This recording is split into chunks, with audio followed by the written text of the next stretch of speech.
Was the Mongol reputation of utter, how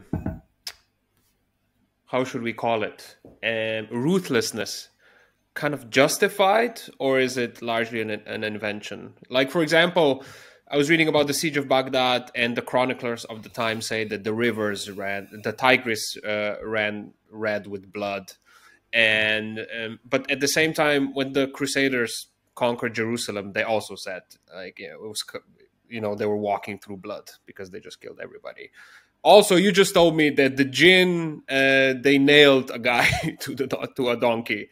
So were the Mongols really so special in this regard, or were people just surprised that they were so successful and then attributed this ruthlessness to them, kind of in retrospect?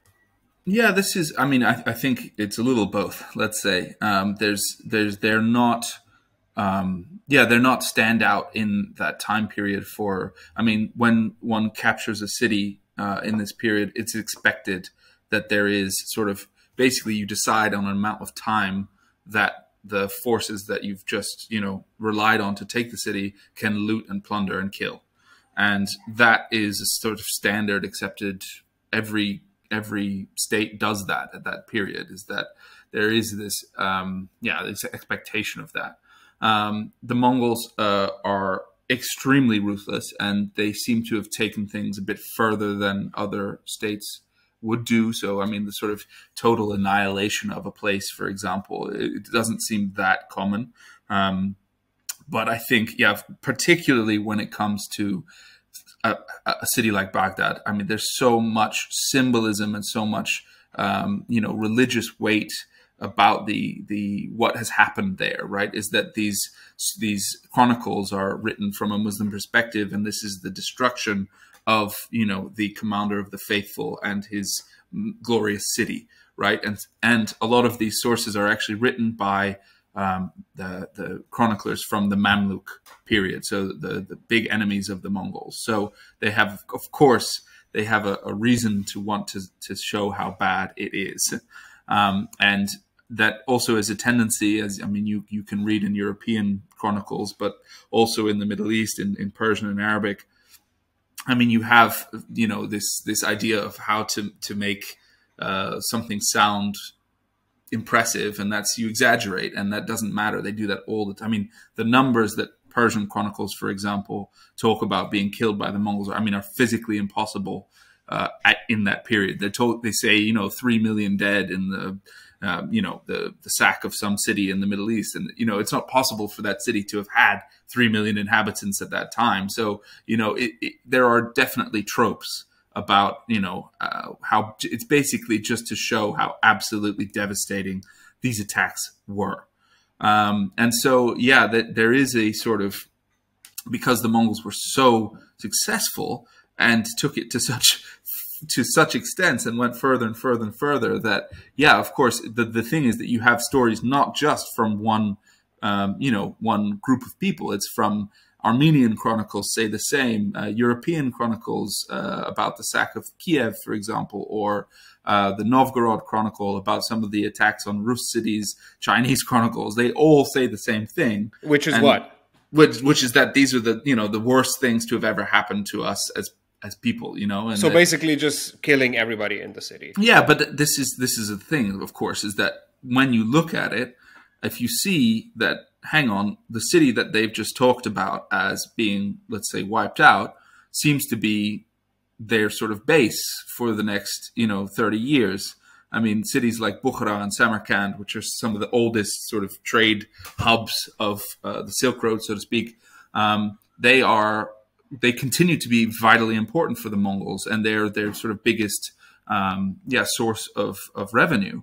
And so, if they were completely destroyed, they couldn't be used as, and you talk about, even later, they'll say the same city was besieged and similar numbers of people were killed. And you're thinking, but if they were all killed 10 years before, that's not really possible, right? Mm-hmm. So yeah, there's always a bit of hyperbole. You can never underestimate that. But of course, the Mongols, we do have this information from all sorts of sources. So you can't ever say that they were, yeah, that they were not ruthless, or that they didn't destroy a lot. So yeah, there's this sort of the game that these chronicles are playing, and that's trying to show, the sort of the absolute devastation that took place. But taking them literally is much more difficult, and you do have to be quite circumspect when you look at the numbers, or look at the phrasing. It's the rivers red with blood and things like that. So, I mean, we do have, for the sack of Baghdad, for example, we have sources written much later and sources written at the time by people involved.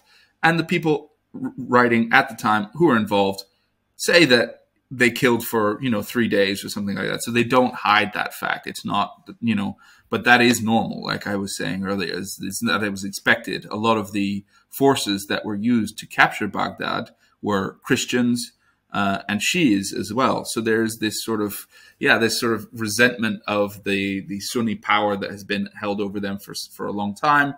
Some of the Georgian and Armenian chronicles, for example, are absolutely thrilled about the sack of Baghdad, and they're, very glad to be taking part. So yeah, there is this sort of, there's, of course, you always have to think also about the bias of the authors who are trying to show one thing or another. So yeah, it's a game that is always played by those chroniclers, and one that we have to try and play as well.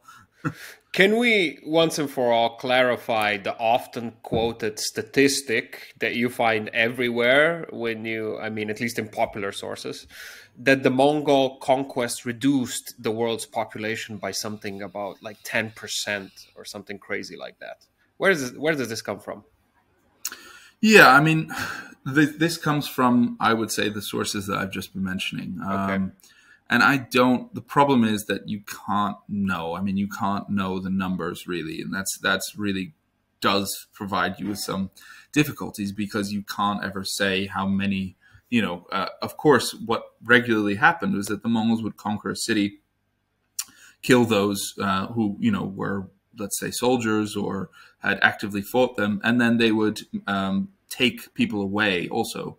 So they often took craftsmen and artisans. They took them, let's say, back to Mongolia, or moved them to China and things like that.